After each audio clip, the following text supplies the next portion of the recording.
Welcome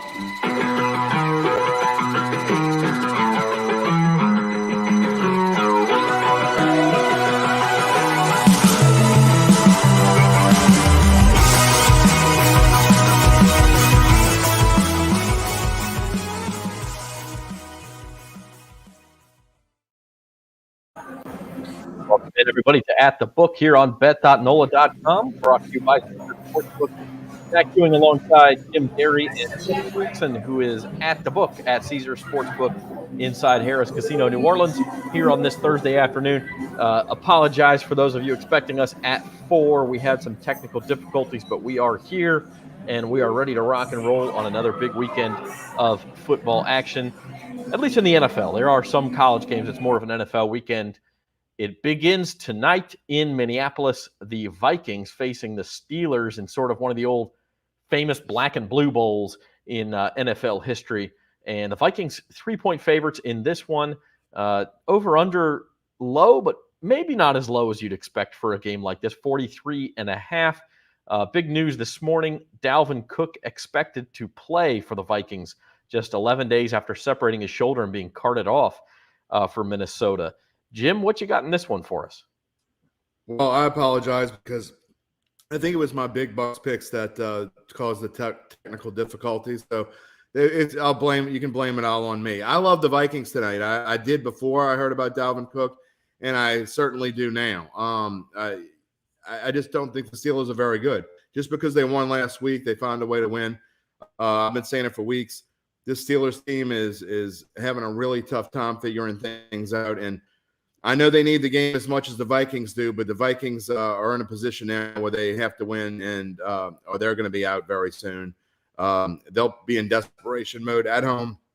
I love the Vikings tonight. I think they win by a touchdown or more. I disagree with you, although the Dalvin Cook news gives me a little bit of pause. I don't like Pittsburgh either, but I also don't like Minnesota. Minnesota's defense has a reputation of being pretty good. It's not that good. Adam Thielen's out. Their passing game is not going to be that good. It's honestly, with Dalvin Cook back, it's probably a no play for me. I still put it in my big bucks picks as Pittsburgh just for a couple of units, but I'm not in. I just don't like either team. What say you, Devin?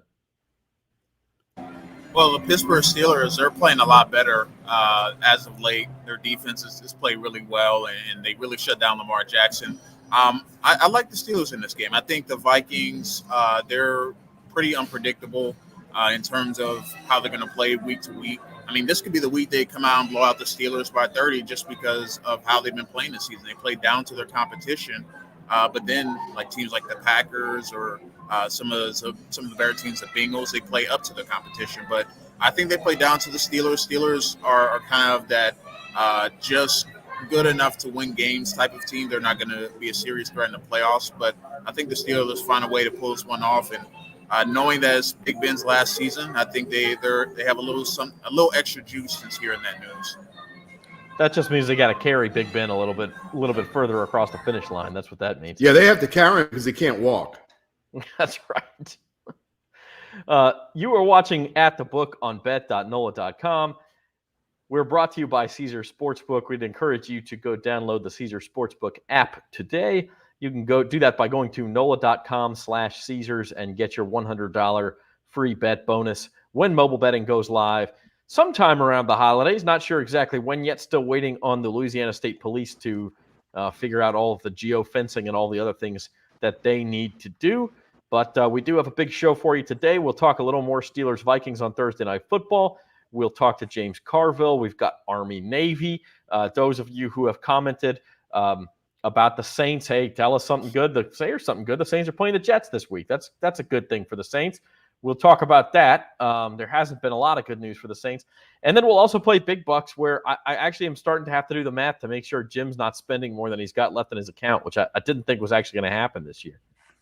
Well, I've always been good with debt. So, if I go into debt, I'll just figure it out and, we'll go from there, Well, I don't know if we shove people in trunks for big bucks debts, but we're getting to that point. I've had a chat with Guido, and everything's okay right now. The lead pipe is left in his trunk. We're okay. So as long as that happens, we're good. The phone is starting to ring, so you just that's when you It start definitely rang. start to get worried. Yeah. All right. Well, speaking of the phone ringing, let's go to our call with James Carville today.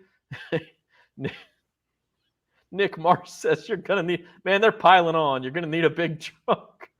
They're piling on Jim Derry today. I'm gonna have to take Uncle Big Nick off of Datitude. That's who that is. So he keeps his stuff up. He's gonna be out. Now listen, Uncle Big Nick. It's in your name. It's your Big Nick. So I don't know why you're picking on Jim here. I'm not sure. His picks haven't been very good either, so I don't know what he's talking about. All right. Well, let's talk to James Carville's not very big, and his picks haven't been very good either. But maybe he'll turn it around. You can play Cashin in with Carville. Make your picks against James Carville. Right now, it hasn't been that difficult to beat him, so you can win some prizes. Go to NOLA.com/cashin to play that game each and every week. You got to have your picks in by Saturday for the college games and the NFL games. Here is Cashin in with Carville for this week.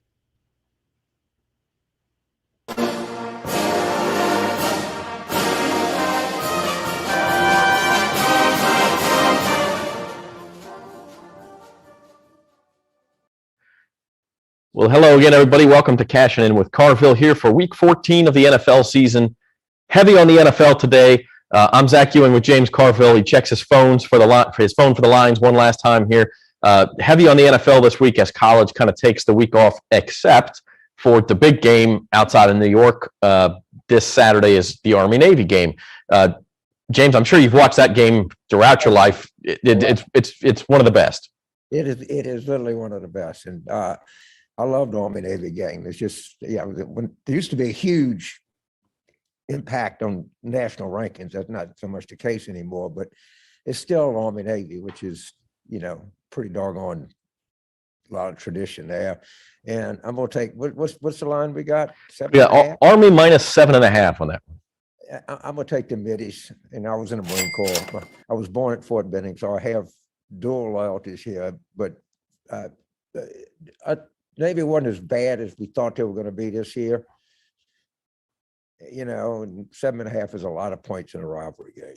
That is right. My dad was a Marine who served in Vietnam, and so he was always conflicted watching the game too. It's like you just, the Marine Corps didn't have a team, so you got to pick a side. Well, we're part of the Navy, actually. Oh, okay. Technically, yeah, sure. Yeah. Yeah, we're part of the Department of the Navy, but that a lot of Marine Corps officers get commissioned out of Annapolis. You graduation, you got a choice. You go in the Navy or the Marine Corps. Okay. So see, this is my civics lesson for the day. This is my thing that I didn't know. In the Treasury Department. All right. Before we move on to our NFL slate for the day, new LSU coach Brian Kelly, a lot of changes this week on staff. Corey Raymond is out, but he's brought in some people. Tommy Moffitt is out. I suppose with a new coach, especially one as renowned as Brian Kelly, there's going to be change. It's a little uncomfortable for most LSU fans, though, I think. Why? You bring in a new guy, he's going to bring in his own people. I mean, it's as predictable as night following day. One of the things that just really you hear these Notre Dame people whining and squealing, and when Brian Kelly, when they took him away from Cincinnati, did they feel sorry for Cincinnati? Did they say, well, they came to Notre Dame because it's more money, or he thinks he can win more games here? And it's really hilarious. And then, of course, Lincoln Riley going to Southern Cal. Well, that's cool. I mean, if you leave Oklahoma for Southern Cal, the cool kids like that. If you leave Notre Dame for LSU, the cool kids don't like that. I think this has been something to see. And you can just see how mad they are. And of course, what do you think? All LSU cares about is winning. Well, what else does anybody else care about? Like, we're the only fan base in the country that wants to win. It's so goddamn stupid. Notre Dame is not used to being the one left without a musical chair, I think, and that's Marcus Freeman may end up being a good coach. Yeah, I hope both do well. Brian Kelly's going to win a lot of football games in Baton Rouge, I promise you. And and it doesn't do anything but get harder and harder and harder. No, that's absolutely right. Still Alabama, Texas and Oklahoma coming in the conference. Jesus, man, Auburn probably going to shake things up here. This is one tough neighborhood we hanging around in here, but we would have it no other way. There is no doubt about that. And we'll talk much more college football as we get into bowl season starting next week. But the focus this week on Army Navy and then on the Heisman. And then in the NFL, the Saints, for the first time under Sean Payton, have lost 5 games in a row. The good news is they get Alvin Kamara back this week. Maybe better news is they play the Jets this week. Is there any hope in your mind for the Saints to turn this around in the final 5 weeks? I just have great faith in the Saints organization, and I think it's warranted. I mean, we've probably won more football games in the last 10 years than anybody not named New England Patriots. Or if not, we're very close. And this has been a brutal season, but I wouldn't give up on Sean Payton, not ever. It's difficult. I guess you'd say the odds are we don't, but let's see. And you're right. We play the Jets. We ought to be able to get something. The other thing that's so damn frustrating is the Pelicans. Whoa. We're not that bad. Every time you give up on them, you go, I don't know. They had a tough loss last night in overtime thing. I almost went to the game. I'm glad I didn't. Yeah, we're actually going in a couple of weeks. But you're right. I mean, I think it's a team that was built to play around Zion. Zion's not there. They're playing hard, but they just don't seem to get over the hump. And they win some improbable games. The loss to Houston. I don't know. But I think I think this guy might be a pretty good coach. I'm willing to hang in there with him for a little bit. All right, we'll see what happens if Zion can get back. Maybe they get on a roll. We know you don't pick the Saints game. Saints are 5-point favorites against the Jets. Let's get into some of our other games here. We're going to start about that for a second. Yeah, You're sure. playing at home against a team that lost 5 in a row, and you're a 5.5-point dog. We think the Saints are a mess. That is the definition of a mess. Yeah. Go ahead. All right, AFC first. Ravens at Browns. It's Cleveland laying 2.5 here at home. Cleavage. Take the Cleveland Browns to bounce back. Ravens have been struggling on offense. Lamar Jackson, not himself. Yeah. Is it probably the Heisman Trophy? I think Alabama's going to win it. That's not even a close call, is it? I believe the odds are minus 4,000 for Bryce Young right now to win it. So that's all but done and dusted. That would be a shock if not. Although if he doesn't win it, it'll be the defensive player from Michigan who will be the first purely defensive player ever to win it. So that would be fun. All right, moving on. The Dallas Cowboys are road favorite here, 4-point favorites against the Washington football team. The football team. Take the football team, the capital F, capital T football team. I never liked them. I lived in Washington. I couldn't stand them when I was there. And I've season tickets to the Nationals. I had season tickets to the Wizards.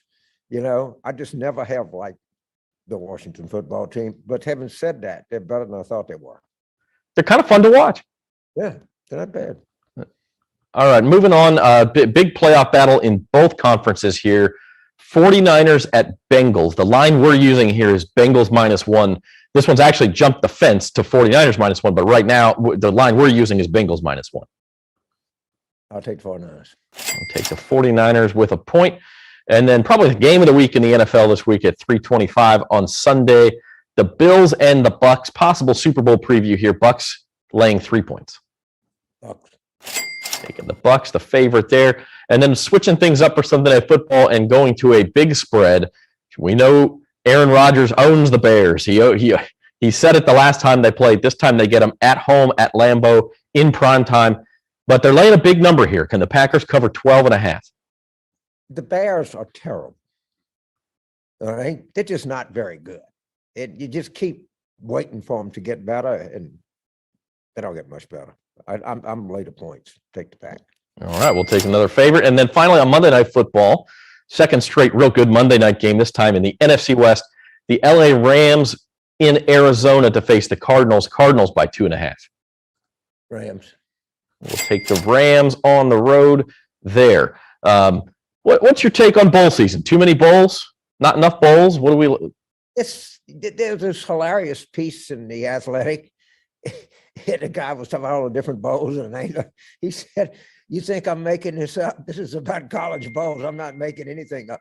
Nah, people board watch it. They get good TV ratings and bring some money to different places. Let them play. I don't have much against it. And it's more games for us to pick, so that'll be next week. We'll start more opportunities to lose money, but I'm not necessarily think that's a terrible idea. Then what are 28 of them or something like that? It's gonna be like the NCAA. Yeah, I think that's right. It may be even more than that at this point. But as long as people keep watching it, and as long as it's the ESPN Bowl or the Fox Sports Bowl, if somebody figures we'll pick one up and we'll go home. But as long as the top of the thing is the top four is what interests me, and I think that's what Coach Brian Kelly too. I think you're right, and that's on New Year's Eve, and we'll get your thoughts on that. Cincinnati getting in, kind of a breakthrough for the group of five, but we'll have plenty of time to talk about that before New Year's Eve. Yeah, and those are some big lines they got. It is 13.5 and 7.5 for the two semifinal games. Yeah, I don't mean they giving Michigan all those points. I don't know. I guess we'll have a couple of weeks to think about that one. We can noodle on that. All right. All right, James. We appreciate it. This is Cashing In with Carville, and we'll see you next week. Absolutely. Thank you, man.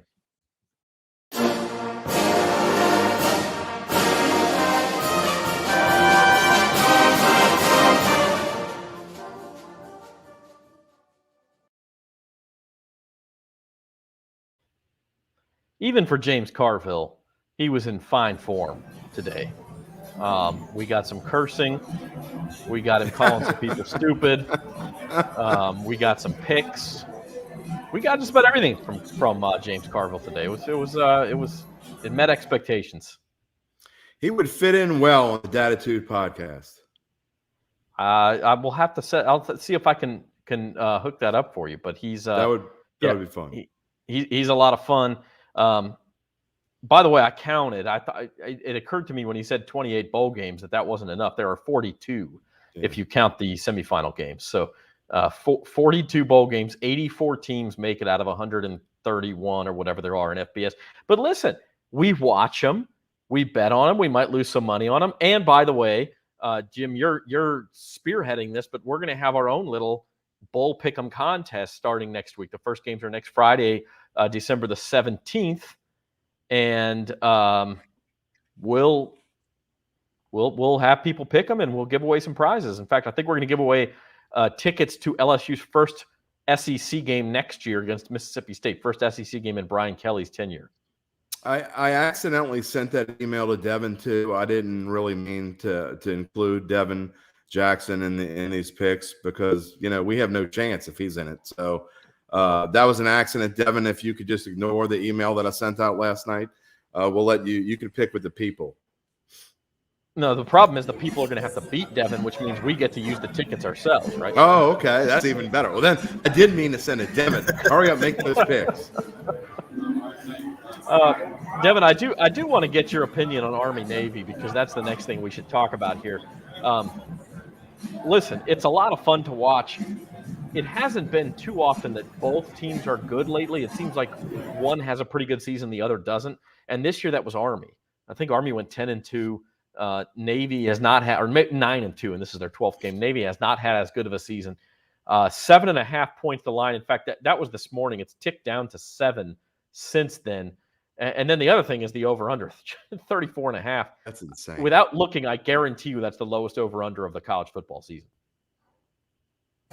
Yeah, without a doubt. I mean, it's as low as you can go without it being too crazy. But I'm not crazy about the over under in this game. I'm taking the over. I do think that Army can put up points. They have shown they can do that this year. They had that crazy game against Wake Forest where they put up almost 50 points, went toe to toe with Wake Forest offense. And Navy hasn't been great this year, but it's a rivalry game. I expect it to be back and forth, but I could very well see that hitting the over on that point spread and it being like 23-17 or something like that. So I would take the over in this game if I were betting on it. That is gutsy because I will tell you, I sort of set you up. The last 15 Army-Navy games have gone under, 15 in a row, and 40 of the last 50 plus a push. So historically, however, as with any trends, the guys making the lines know that too. And so they just keep making that total lower and lower and lower. And I actually agree with you. 34.5, I can't bet the under on that. I mean, it might be 20-3, but I don't see how you can bet the under here if it's 34.5. Wasn't it 15-0 last year? I think 15-0 or 16-0. I mean, yeah, it could go under. I just don't know that I'm going to put money on it. Well, I wouldn't touch that with a stick. I mean, things that look weird, I either stay away from it or I take the side that they're begging me not to take, which is the under.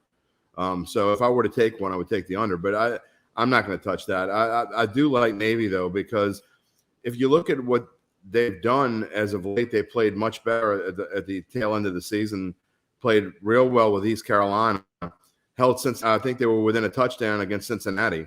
And I know Army has played well, obviously, but I agree with James Carville about rivalry games and such. By the way, my dad was an Army grad. My dad went to Army and he was in Vietnam as well. So we're butting heads again, Zach. But I got to go with Navy here. I think it's going to be a tight game.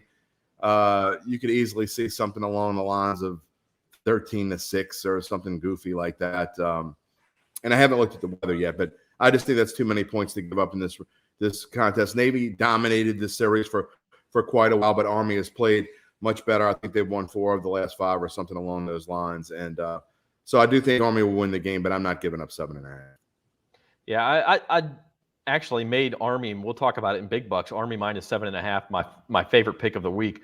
But that was this morning, and the more I've looked at it today, I'm already starting. This is when you know you made a good bet, right? It's like you're already starting to be like, I don't know, because if it is a low scoring game, 7.5 is a hard number to cover. Like you said, maybe it's a tie game late, it's 10-10, and then Army gets a touchdown. Well, they're not going to cover 7.5 in that case. And as we know with these teams, the fourth quarter can go by real quick. It can be 13-10, and then each team's got the ball once, and all of a sudden there's two minutes left in the game. So it'll be interesting. I know one thing's for certain is we'll all be tuned in and we'll watch because it's so much fun. They're up there at MetLife Stadium in New Jersey, and then of course the very next day they're going to flip that place around, and the Jets will be at home to face the Saints. And this is an interesting one too. We talked about this with Carville. The Saints have lost 5 games in a row, and yet they're 5.5-point favorites. That line is ticked up from 5 to 5.5. Alvin Kamara's back, but Mark Ingram is out. Cam Jordan could be out. Taysom Hill's going to play, but he's got the finger injury, so we don't know how effective he'll be throwing the ball. But I think the one thing we do know for sure, guys, is this: if the Saints have any hopes of going into the final weeks with playoff chances, they absolutely positively have to win this game. It can't become 6 in a row. We've said must win too many times this season for that to even matter. And I don't think it matters. The Saints aren't going to the playoffs, but I changed my picks since Tuesday when my picks first came out. I actually put the editor's note in my picks because I didn't think Kamara was going to play, and I put in there that if he did, that I would likely change my mind, and I have. When you look at what the Jets are facing, they're facing a lot of their own issues. Elijah Mitchell's probably going to be out. They're probably their top playmaker on offense. And, I mean, the Jets' defense has been good at times. They've been very sporadic. I really like Robert Saleh as a coach, and I think he's going to be a really good coach. I think the Jets will be better eventually. But it has nothing to do – it's no more must win or any of that stuff. You can't make a handicap based on that any longer when it comes to the Saints. I just think with Alvin Kamara back, they're a much different team. It looks like either Ryan Ramczyk or Teron Armstead will play. I think one of them at least will play, which makes a big difference. We don't know about Marcus Davenport yet. It looks like Gardner Johnson has a chance to come back and play. He's been taken off the IR. So this Saints team is finally starting to get healthy, and maybe Sean Payton was looking towards last week and then this week, and I think he thought he'd probably get some of these guys back last week. It didn't happen. They got an extra 10 days off. The Saints have had a mini bye. The Jets are in, you got to think they're in don't care mode anymore, right? So I changed my pick. I didn't want to lay 5.5 before when I didn't know who was going to play, but now that we're starting to see that the Saints are a little bit more healthy, I got to think the Saints are going to play one of their better games this week. And people can yell at their phones or say whatever they want. I look for Taysom Hill to have a big bounce back week this week, and especially with Alvin Kamara back there. What say you, Devin? Obviously the Jets are a bit of a mess. Jim mentioned it. Elijah Moore has missed practice the last 2 days. They could possibly still play. I mean, they haven't ruled him out or anything like that, but even if he's playing, he may be limited. And you just have to like the matchup of this Saints defense against the Jets offense, and then maybe they slog it out on the other side of the ball. The thing I worry about is that historically the Saints have struggled against rookie quarterbacks. It's been kind of that they make him look better than he actually is. I think back to Robert Griffin III, his rookie season. He had a big day in the Superdome, and a few of the quarterbacks had big days against the Saints defense. You just worry that the Saints defense won't look as good as they have been all season because of Zach Wilson, his ability to create outside the pocket. It was something they struggle against with the Eagles and Jalen Hurts' running ability. So you want to see the Saints defense be solid, especially with Wilson getting outside the pocket and making things happen. But if they're missing their top weapon, then that should go well for the Saints. And I expect the Saints to run the football a lot. I think they'll keep it on the ground quite a bit, use play action, use Taysom Hill's running ability should he play on Sunday. And I think the Saints should cruise to a win, but nothing in the NFL is ever guaranteed. Yeah, I mean, clearly right now this team's not cruising to much of anything. But this is the team you want to play. If they can win this one, then you take your shot at the Bucs next week. But really, you're gearing up for those final 3 weeks when you have 2 home games against the Dolphins and Panthers, and then a trip to Atlanta. All 3 winnable games, and if they could get healthy by that point, they have at least a shot. Which at this point, when you've lost 5 in a row, is all you can ask for. And I honestly, Devin, I don't know. I mean, what does their performance against RG3 as a rookie have anything to do with what Zach Wilson's going to do? I don't know that it's much. Zach Wilson has been inconsistent. Has he looked good at times? Yes. At other times, he's looked really bad. He hasn't been healthy either. So we'll see what happens. He is practicing in full. I'm just looking at the injury report here.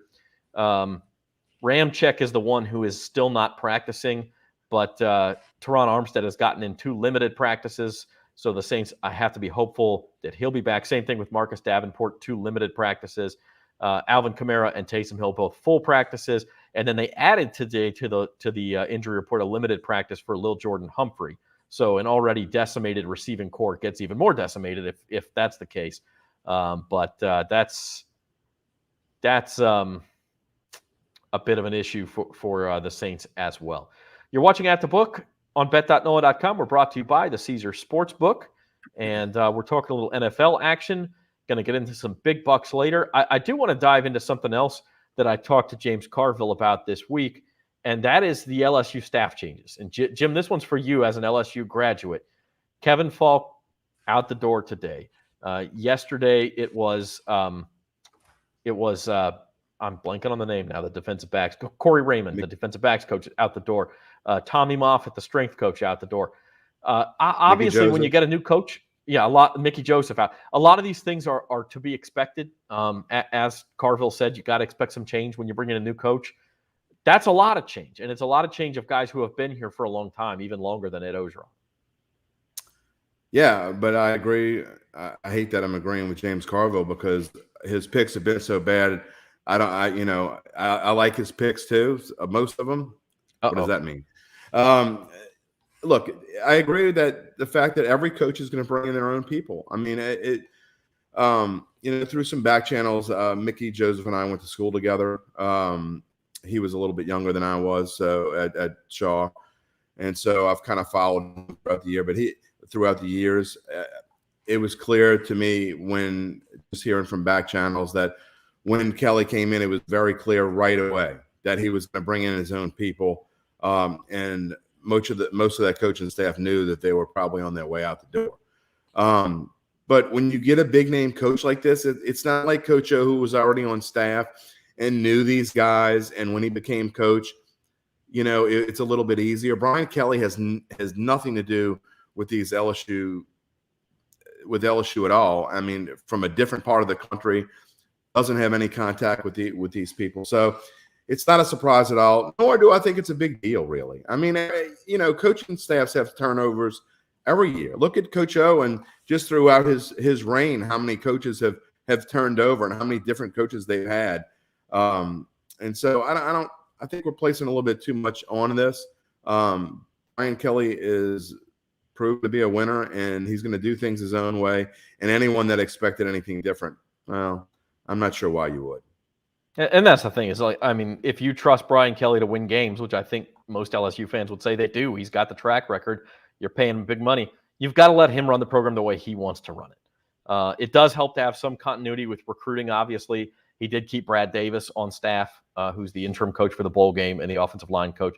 So, there will be at least some holdover for recruits to have a conduit. In fact, the word is, I don't know if this is official or not, but I mean, the word has been that Frank Wilson's going to come back to LSU. Frank Wilson's back, and that's is that official? I think so. That is a huge deal. I mean, he was a major player in getting recruits from Louisiana to go to LSU, and that not enough has been mentioned about that. So Frank Wilson coming back to LSU is a major deal, and that will really help Brian Wilson. I can guarantee you that's going to be his right-hand man there. And he'll get a lot of these guys that are on the fence, the ones that decommitted to LSU, and they haven't quite decided, the Aaron Anthony's of the world, Jacoby Matthews of the world. Those guys, that could really help in landing those guys for sure. Let's move on here on At the Book. We'll talk some NFL. The big game Sunday is Bills and Buccaneers, and we'll get into that too. But let's play big bucks, and we'll spend some time in big bucks on those big games. Looking back, that's right. Jim's hiding his eyes. Looking back at last week's results, Devin, another. I feel strange because I'm the only one having a normal betting experience here, where I've been up and down, and I think I'm $18, starting with $2,000. I'm $18 up on the whole year. So I've basically been break even. And Devin just wins every single. He's had like one negative week. And Jim is just bleeding money. Like these are not typical results, guys. Yeah, it's been up and down. It's been all up for me, fortunately. And I told you guys about a bad beat that went my way. The East Tennessee State game that I betted on last week, they had no business winning that game or even covering the spread, and they somehow win the game in the last few minutes, scoring 2 touchdowns and a 2-point conversion on the last touchdown to win the game. So got to get a little bit of luck along the way, just like NFL season. So I'll take it. I'll take what I can get. No, that is true. There's definitely. I mean, listen, we talk about sharp money and where the money's going, and we try to break down the games as best we can, and it is worth doing that. It is worth doing that. However, you have to have a little bit of luck, and Jim, frankly, you just haven't had much this year. No, but I'm not going to blame it on luck. I'm going to man up, and just my picks haven't been very good. But last week you look, and here's the thing, and here's a lesson to all the people that are getting into this. We talked about how the line with Georgia, and this is the one that got me in trouble with the teaser. I thought Georgia was going to win. The line stayed at 6.5 all week long. Georgia should have been a bit bigger favorite. Obviously, now that you look at it in hindsight, they shouldn't have, because they lost the game and they got, frankly, manhandled. But there was something weird about that line all week long. The fact that it stayed at 6.5. Vegas begging you to take the Georgia to bet the favorite, the Georgia Bulldogs, and they knew something that we didn't know. And I still made it one of my bigger bets, even though I made it as a part of my teaser. The other half of my teaser was good. A lot of my NFL picks were good. I just didn't pick them the right ways. But it just goes to show that when you're breaking down games, and you have to notice these sorts of things. And when you notice them and you find out, hey, this is a value or this isn't a value, and obviously Georgia wasn't a value, and I should have just stayed away from it. But I still stubbornly went with it some kind of way. I tried to figure out a way to make it part of my pick because I was sure Georgia was going to win. I just went against what logic dictated to me after doing this for 15 years, and it bit me in the butt. And that's happened quite a few times this year why I've ignored certain signs, and you can't do that. So, I mean, I've had, kind of a mixed bag off the big bucks thing. Obviously, my big bucks numbers are terrible. And my handicapping has been so. I mean, it's definitely not been my best year. If you look at my NFL picks column, still above 500 for the season against the spread. But you got to notice signs, you got to notice trends, and you have to pay attention to those things. And when you make your bets, you got to put time into them and not just say, oh, I'm darn sure this team's going to win, so here's my number. And I didn't do that last week, and I deserve to lose. We got a fantasy question real quick from Robert Mitchell. Let's go to that one. It's not the fantasy show, but we can answer this question as best we can. Should he start KJ Osborne tonight from the Vikings in place of Darnell Mooney, or wait on Mooney and use Abdullah, who's the Panthers pass catching back? You guys can chime in if you want. I think it kind of depends on your situation. Osborne is probably your safer pick there. I don't know that he's going to pop off and get you 25 points, but if you're in a situation where you just want to be safe, you're playing a lesser opponent, or you're projected to win, I'd use Osborne and take the 10, 12 points he's probably going to get you tonight as the Vikings number 2 wideout. If you're in a situation where you're a big underdog and you need somebody to pop off, maybe then you wait on Mooney. That's a tough one, Zach, but I'll tell you this. I wouldn't risk you better be sure Mooney's going to start, because Abdullah is worthless in fantasy at this point. I mean, I've been looking at him, and I mean, he's just not going to play enough. I know, obviously, McCaffrey's gone now, and it is what it is, but I just don't see him getting a huge bulk load, and it's not worth the risk. I would definitely start KJ Osborne. Yeah, I think that's the safe play there. Hey, you're watching At the Book on Bet.NOLA.com, brought to you by Caesar Sportsbook. On the topic of bets that make us uncomfortable, let's look at Week 14 best bets, because I told you, just much as you did last week, Jim, I've already feel uncomfortable with my best pick of the week here, and that's Army minus 7.5. I don't, I haven't put any of my own money on this outside of big bucks, and I probably won't at this point. I do think the projection models all say Army should be a double-digit favorite, and that's where I was thinking originally. But as you guys mentioned, number one, it's going to be a low-scoring game, and 7.5 is a lot of points. Number two, Navy's been playing better of late. So that's where I come down on that one. I am curious to hear your thoughts. And Devin, let's go to you first on the Ravens. Both of you have the Ravens here over the Browns. Is this just a bounce-back spot for Baltimore in your mind? This is a stay-away game for me, so I'm curious to see why you both are on Baltimore. Yeah, I think the Ravens can't play much worse than they did against the Steelers, and they still almost won the game. And I just think the Browns, they're getting way too much value for what they are right now. They're a very inconsistent team, and they pretty much change from week to week in terms of whether or not they're going to be the good Browns or not. And Baker Mayfield just isn't healthy. And I know that the Ravens have really struggled as of late, but the Ravens find ways to win games, close games. I mean, last week was really the exception this season, and I really think the Ravens should be favored in this game. I don't see anything that the Browns are doing necessarily that is better than what the Ravens are doing. I do worry a little bit about Lamar Jackson. I can tell you he's definitely pressing a little bit right now in terms of trying to make things happen for his team. But I just think the Ravens are the better team, and I think they know they have to continue to win, because the Steelers are now finding a way back into the playoff mix. So I think the Ravens find a way to win this game, and I just don't trust that the Browns are playing good enough football to beat them. Yeah, I mean, I think that there is something to that. The Browns clearly not playing well either. I'm not sure Lamar Jackson's healthy. I know Baker Mayfield's not healthy. Jim, you put the Ravens in a teaser here. You also have them on the money line, though, so clearly you're on Baltimore also. I'm going to be on Baltimore every kind of way you can be on them. They've won 4 in a row in the series. They've won 10 out of the last 12. They've had the Browns numbers when they needed a get-right game. The Browns have fit in just nicely. And here's the thing. I know, Uncle Big Nick was talking about spoiler alert for tomorrow and attitude, but Uncle Big Nick talks about how the Browns played the Ravens, had a week off, and now they're playing the Ravens again, and he thinks that gives them an advantage. I don't necessarily think the Browns. If I thought the Browns had a really good coaching staff, and they're not right. Okay, we talk about things not right with the Ravens. They have their own injury issues, but who doesn't this time of year? But I just think when it comes down to it, the Ravens know how to beat the Browns. they will beat them again. And me getting 8.5 in a teaser is a gift. I'm with Devin. I don't understand this line at all. I'm not that they're saying that the Ravens and Browns will be even on a neutral field. And I don't know how anyone could possibly think that these teams are even. The Ravens are clearly a better football team. Had they beat the Steelers last week, this line would probably be a pick 'em or something along those lines. Harbaugh let his ego get in the way. He just thought he could go get the 2-point conversion easy and get the game over with. It didn't happen. So I love it's one of my top plays of the week. And then if you look at the Broncos, getting a Lions team that not only has their own health issues, but the Broncos have been excellent against bad teams this year, especially at home, getting, an 8.5-point spread at the moment, probably going to go up. I probably won't touch the line all that much, but I do like the Broncos in a teaser to win by a field goal or more.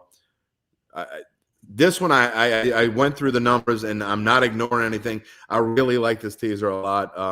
Put a lot of thought into it this week, obviously, after having such a bad week. Yeah, I hope so. It's interesting you say that the Ravens, had they won last week, this game opens as a pick. It did open at a pick, but the money came in on the Browns almost immediately. I mean, that thing moved 2 points in the first 24 hours. So, which confused me. The Sharps, for some unknown reason, there are a few teams they love. They just absolutely love, and they will bet them no matter what. And I haven't figured it out. The Browns and the Eagles are two of those teams. They keep betting them. It doesn't matter what the lines are. They bet them early in the week. The spreads change. I just don't understand what they're Eagles, I kind of get at least.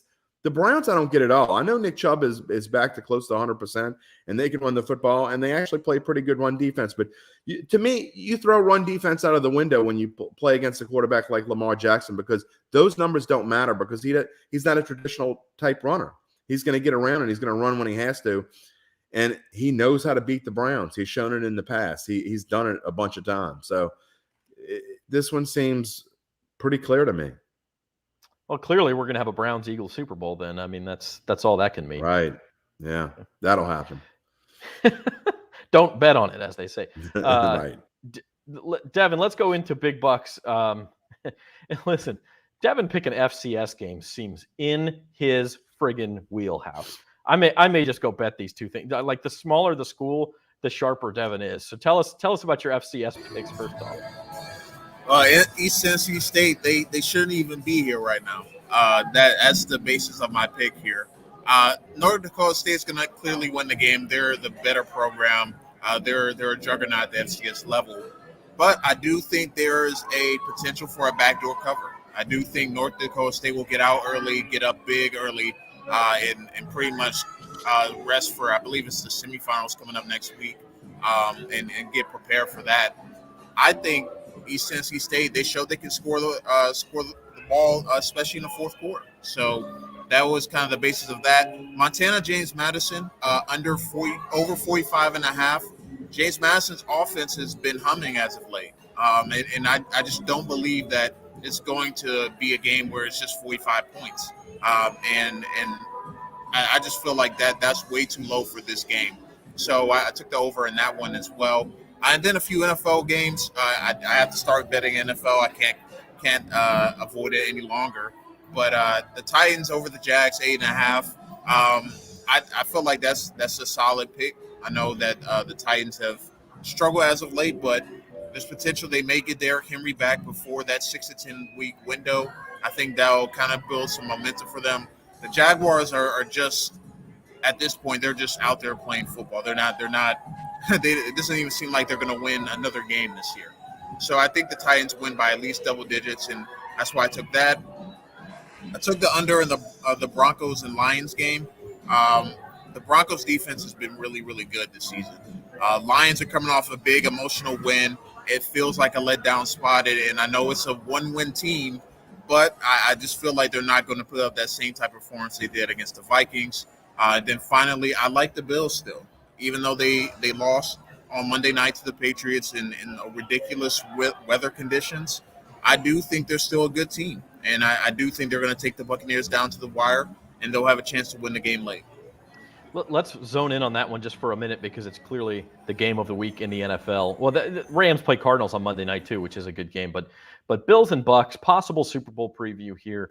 The Bills obviously stumbled on Monday night, but that was just such a weird game with the wind and New England only throwing 3 passes. And I mean, I don't know how much you take away from that. The Bucks have been nails at home. I bet this thing at -3. And I liked it a lot better at 3 than 3.5, obviously. Jim, we'll move to your big bucks. You have the Bucks on the money line here. Tell us about that one first. Well, I mean, the line makes me a little nervous that it's going to 3.5.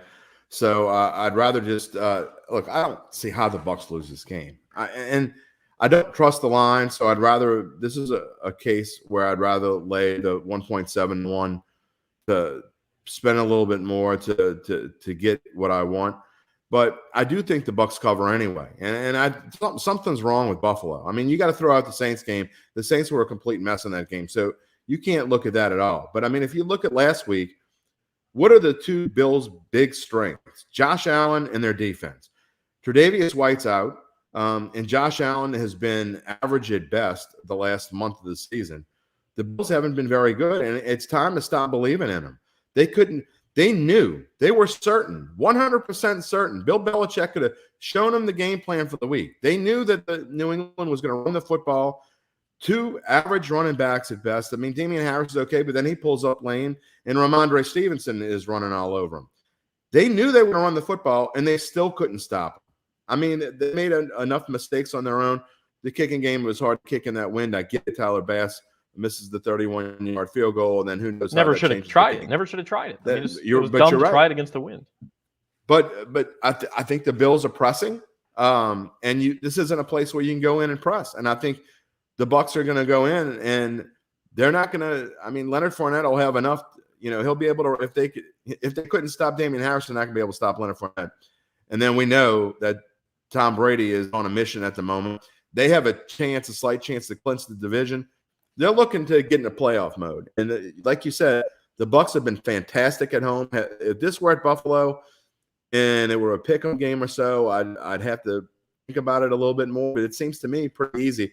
I can't see Tampa Bay losing at home with a chance to start being able to salt things away.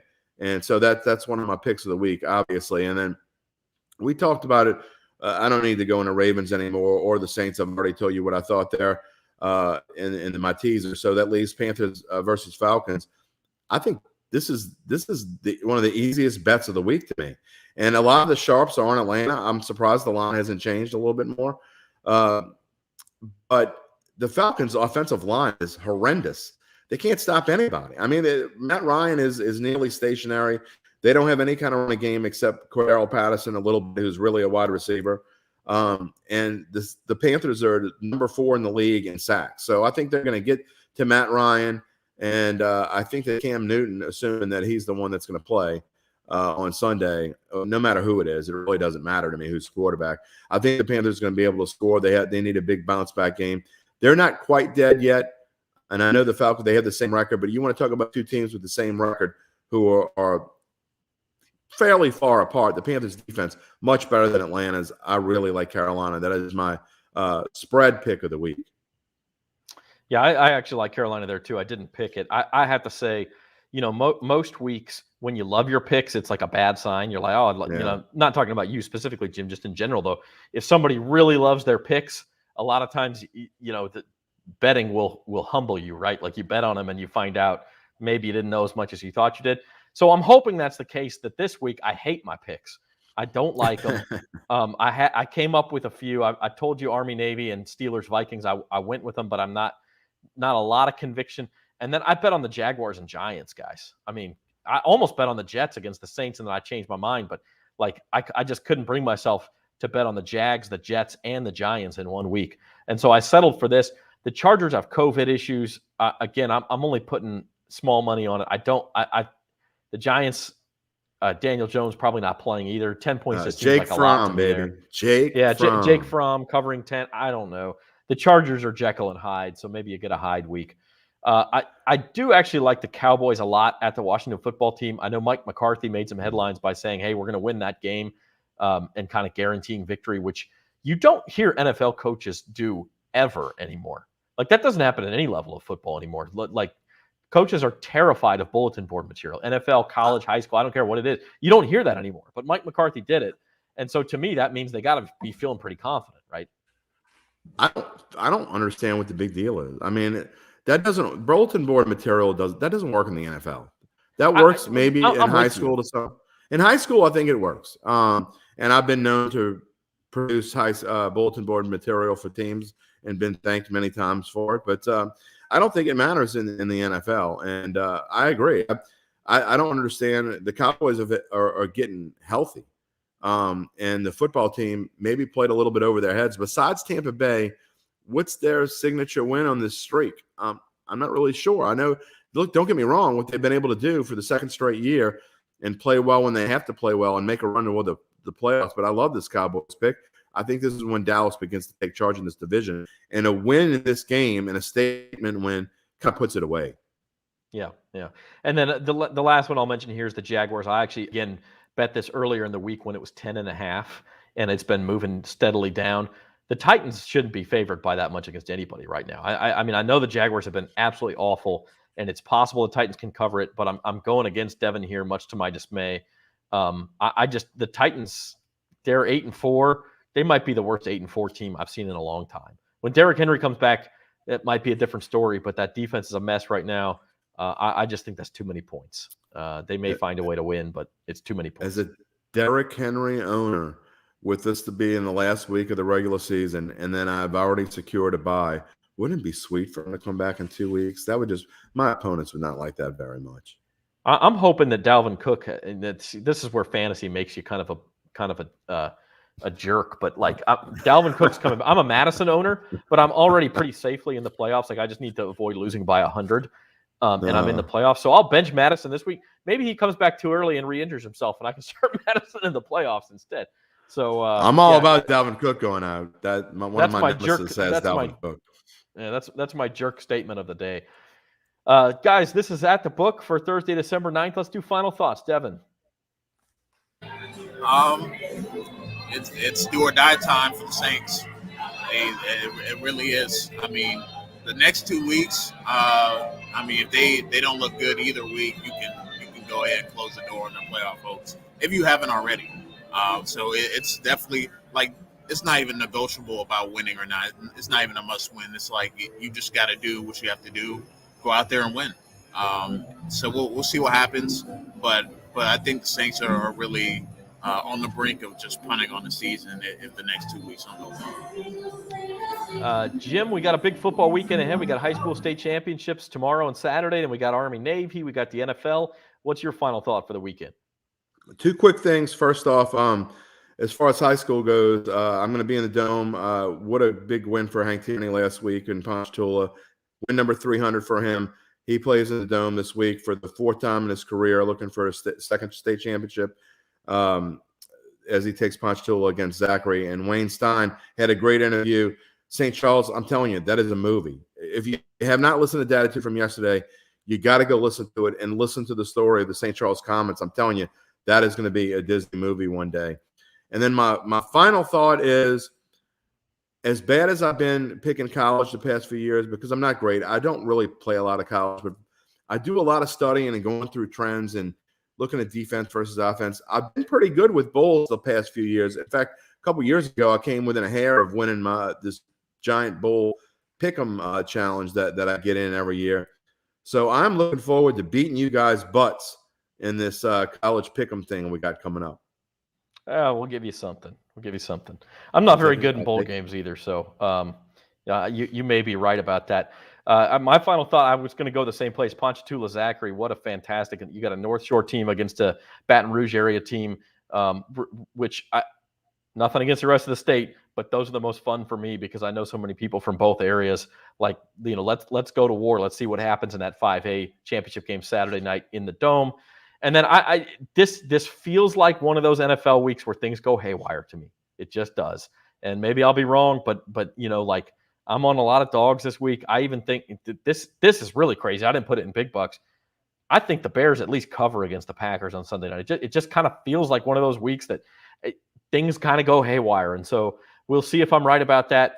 Cardinals Rams Monday night to wrap it up, and we'll be back on Monday at 4 o'clock with odds and ends to talk more about that one and to wrap up what happens over the weekend. So, hey, we encourage you one more time, go to NOLA.com/Caesars, get that free bet bonus, and you can get $100 in your pocket for doing nothing but going to NOLA.com/Caesars and signing up. So that's our final word. This has been At the Book. For Devin and Jim, I'm Zach. Have a good weekend, everybody.